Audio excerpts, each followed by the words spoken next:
The reflection of the Palm Sunday, year C 2022. The theme, the distinction between human love and God's love. I have 3 points to share with you: remembering, suffering, and emptying. When the people sang Hosanna, Hosanna, when Jesus entered Jerusalem, this shows the nature of men who are in happy moments, and when another event comes, for instance, an event which is linked with fear and suffering, people can deny what they believe in. And this will be exactly the case for the Palm Sunday and the Passion of Christ. If these will be the same crowd or not, it shows our inconsistency in loving God. This refers to our lips saying faith without practicing. This shows our profession of faith in the church and our unfaithfulness outside the church. This will sum up that human love is weaker than God's love, and that's when Jesus, who is God's love, shows us the true meaning of love. In the Gospel, Jesus tells the disciples, "Do this in memory of me." Why? In the passage, it is likely that Jesus was already feeling and thinking of what is awaiting him, the suffering. It could also be that Jesus was thinking of them who will suffer all the more for him. Therefore, in remembering that event of the meal is a command to go back as often as always, to be strengthened as long as they are in the world.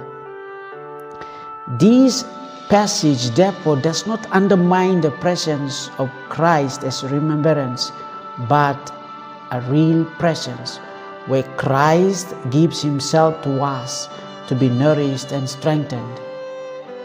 Because being his witness is suffering. Without that remembrance, we can be like those who shout Hosanna in Palm Sunday and run away from him on Good Friday, or go to church and after the church gossip and fight and quarrel.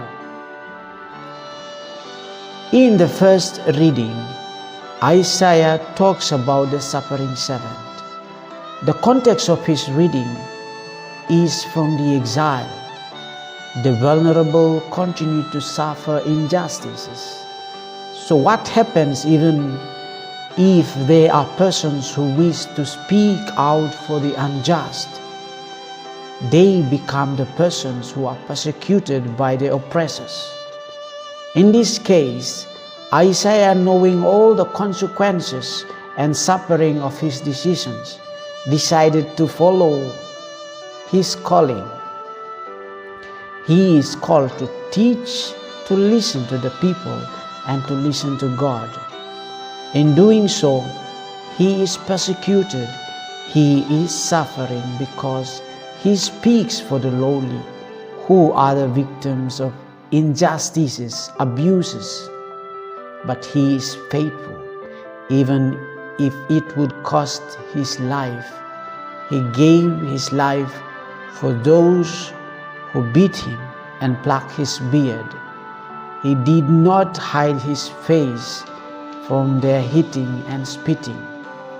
He is called a suffering servant, a person who suffers for the good of others. Yet, the suffering servant still looks to God. My God, why have you abandoned me?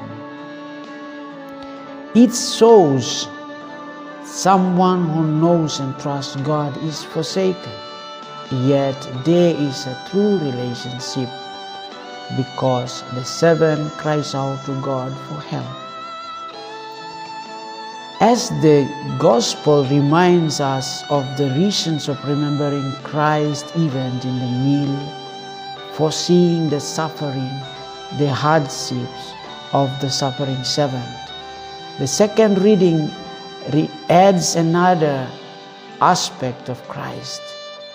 Christ, who is one with God, who is equal to God, had to become like us and die for us to save us. Because of his obedience, God raises him up, and therefore all creatures will bow in his name. Dear friends, in this Palm Sunday, Jesus reminds us to celebrate with him as well as to suffer with him. He shows us the true love of the Father is not like the way we love, but the true love is that love which is sacrificial, a love that is self-emptying, a love that is persevering. May God bless us all.